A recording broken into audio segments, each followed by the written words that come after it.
Hello YouTube. Today I'm going to do an oil change on my 2006 Sea-Doo RXT. A lot of people have different ways of doing it. I'm going to show you the way I do my oil change. First, I like to hook up the water because when oil is warm, it tends to come out a lot easier than when the oil is cold. So what I'm going to do, I'm going to get the key, I'm going to fire it up. I'm going to turn on the water, and I'm going to let the oil warm up. This way the oil gets everywhere.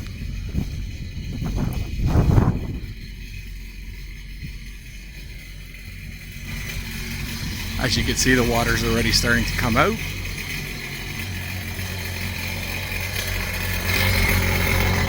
Just gonna let it warm up for a few minutes. Gets the oil nice and thin. Makes it easier to come out the extractor. While we're waiting for it to warm up, you can see my trailer is relatively level. You want to keep it as level as possible. I mean, don't go crazy, but the machine's naturally going to sit with the ass end down a little bit at the back. And you want the oil to be pretty much in the middle of the machine.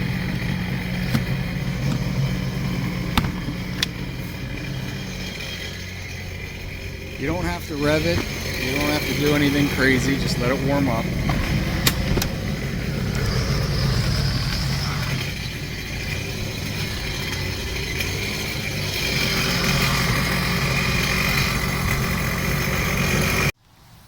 Alright, so I've run the motor for about 5 minutes, let it warm up. You can usually tell it's warm. Grab one of these hoses down here, right here if you want. It's warm to the touch. You know you're good to go.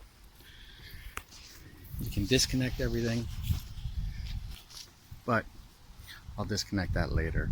First things you're going to need to do is remove the reservoir and this cover. I've taken out the 4 10mm bolts that are here already, kind of speed up the process.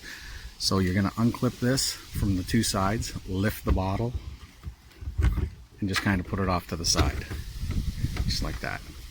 Then this cover will come right off. See? Part of the air box.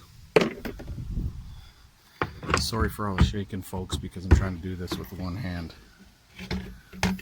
Just connected the air box there. Take it right out of the way. Now you have access to the whole motor. The cover, dipstick, right down here with that Torx head. That is where the filter is. This is the filler. This is how you check the oil. Now you're going to need an extraction pump. I have old school pump here. So I've seen a lot of guys put the pump on top of the Sea-Doo. Don't forget, guys, gravity is your friend. So leave it down low. You have to pull the dipstick out. You put this tube in there. Make sure the tube is clean of debris. And you feed it down. Keep pushing it down, push it down till it stops. There. You'll feel it when you do it. I'll put my finger there just to show you how much is inside. It's quite a bit. So just keep going till it reaches the bottom. That's the bottom. Now you're hitting the bottom of the oil pan. So what we do now, keep your pump bottle relatively straight and give it a few pumps.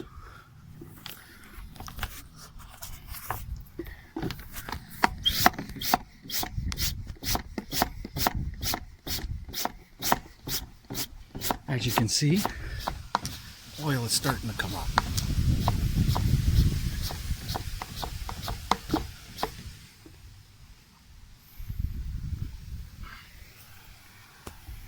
See, it's dirty. The tube is dirty. It's black.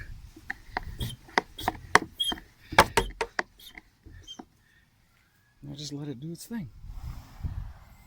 You'll know when it's empty. It'll suck air like a straw out of a drink when it's empty.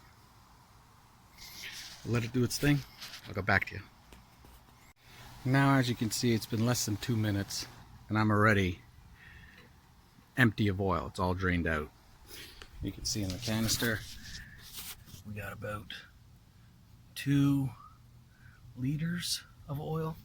These things call for 3 liters, I believe it is, 3.5. So I'm just going to tip up the Sea-Doo on the trailer a little bit, tip it back, make sure if there's anything in the front of the engine. Just going to lift the trailer. I lifted it up so the on the trailer, I pumped it a few more times. I don't know if you can see that, but it's sucking a little bit more in there. Not a whole lot. I see people crank it over sometimes with no oil in it. I am not a believer of turning turning engines over with no oil in them. Even though you're cranking them, those bearings and everything are running dry. So I'm gonna let it vacuum out a bit more, and then we'll suck out the oil filter there. Now that's where the filter is. It is a Torx head, but I have a regular 8mm socket. And now, as long as it's not cranked on there too hard, you should be fine just to get it off of that. There we go, that's not too bad. Now, if it's too tight, don't go crazy. You will strip it. Make sure you got the proper socket.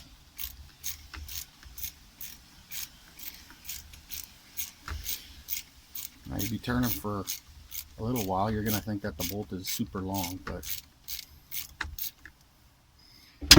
once you get to that point,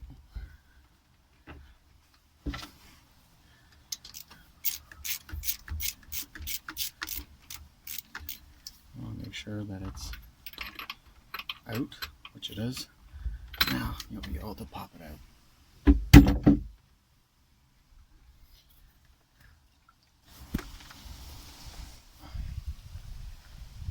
Once you take that center bolt out, you're going to have to jiggle this back and forth.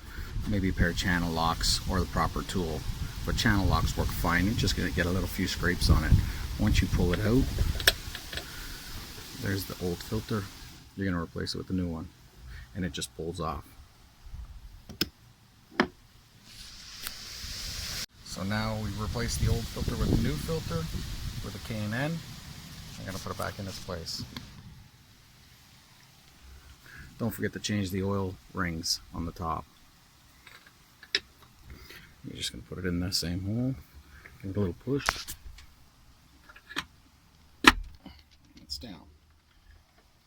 Now, this is also the bolt.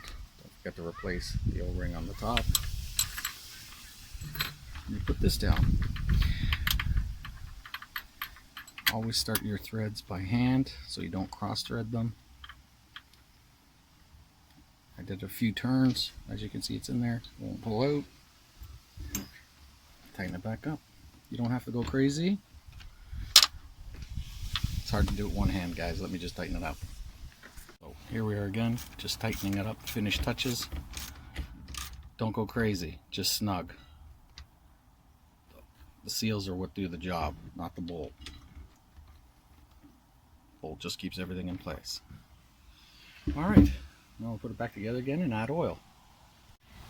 So I am running 1040, not fully synthetic, semi-synthetic. And don't forget, guys, these are 4 strokes, same as motorbikes, same as Sea-Doos, same as Ski-Doos, they're all the same. So I'm going to pour 3 liters, 3.5 liters in where the add filler is. We'll go from there.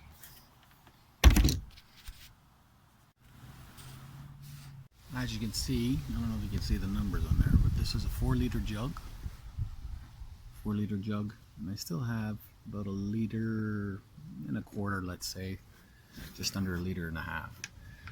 I like to leave it a little bit low because I'm going to put an oil additive in it with it, but I'll show you what I'm putting in there after. As you can check, we'll see. I have my funnel there. I'm going to check the dipstick and see where we're at. Let's wipe it off so you can get a better look.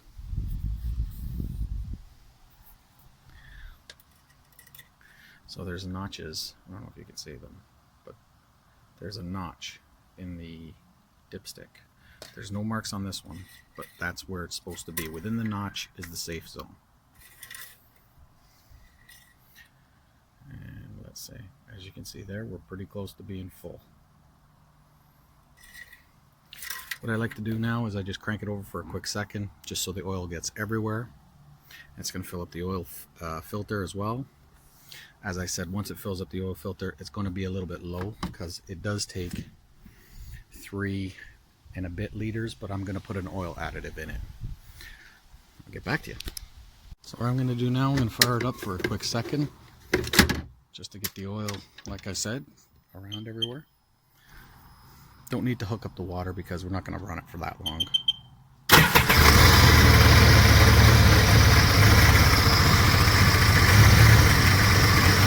Check for oil leaks.